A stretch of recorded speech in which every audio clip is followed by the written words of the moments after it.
chopo Ramogi gin weche mabende wamedo luo ni achiel kachiel ka wadhi nyime kod weche wa manyien. Gie kinde ni wadhi nyime jatend migao mar arita Kithure Kindiki idayo dhoge kod kamiti mar senet mar arita kaluore kod weche arita mapachoka ahinya e gwenge ma jonjore osebedo katimo e monj.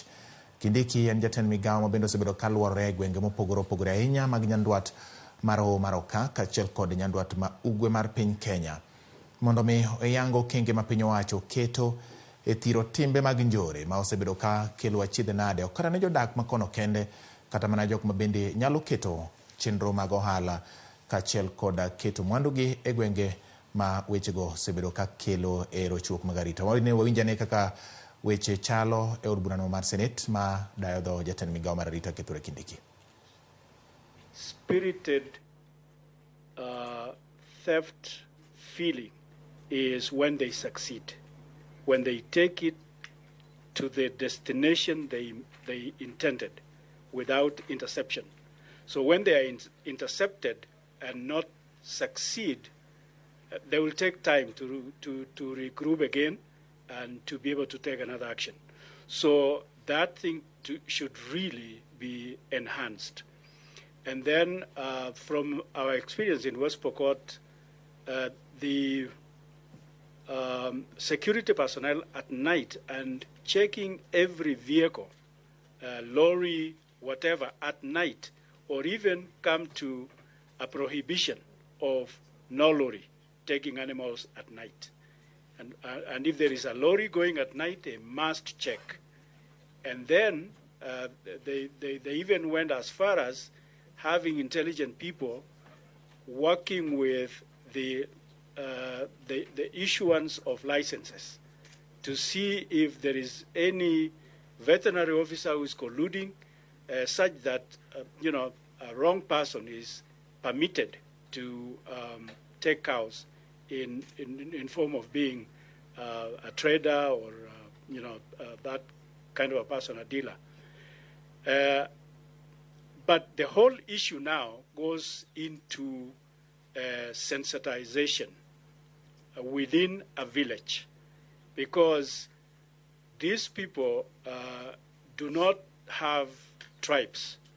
I don't know if there is any other tribes involved in Kajiado, but our experience is between Pokot, for example, and Sabine, where I just held a meeting a week or two ago.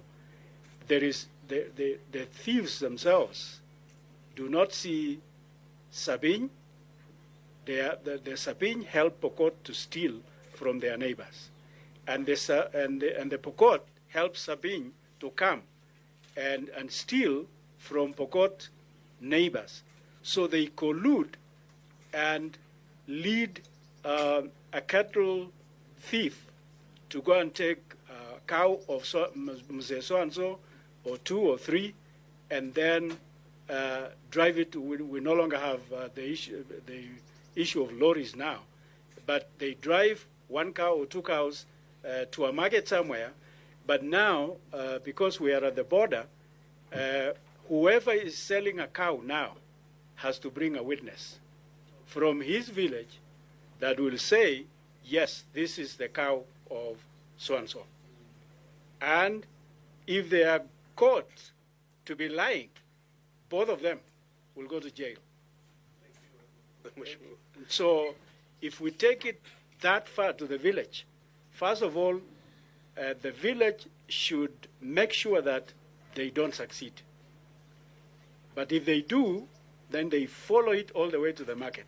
Okay. And then find out if there is a witness that will stand and say, I know this is the cow of so-and-so. And if not, they all go to jail. Okay. I think, Waziri, that experience of West Pokot is very complicated. I don't know how you will follow it up. But members, we have a problem of time. We still have the other petition. So if we can be short so that Waziri can quickly take notes, response to them, then we go to the next. But I think you need time with Murkor, Waziri. That issue of Sijui Bokots and the other groups, Sapin and so on, is a bit scaring. Mbukwa, Senator? Very quickly so that we... Thank you, Chair. Thank you, Waziri. Mine will be very short. You said in the last 2 weeks that the cases have dropped in Kajiado, and you also indicated clearly that citizen participation is crucial and it is helping. What are we doing to the neighboring countries, counties? Because these thieves, maybe because this is their business, they are moving to the neighboring counties, and very soon we might call you here again for another petition. Thank you. Senior Dulo, Senator. Thank you, Chair. Yeah. And I think I wish to take this opportunity also to thank Waziri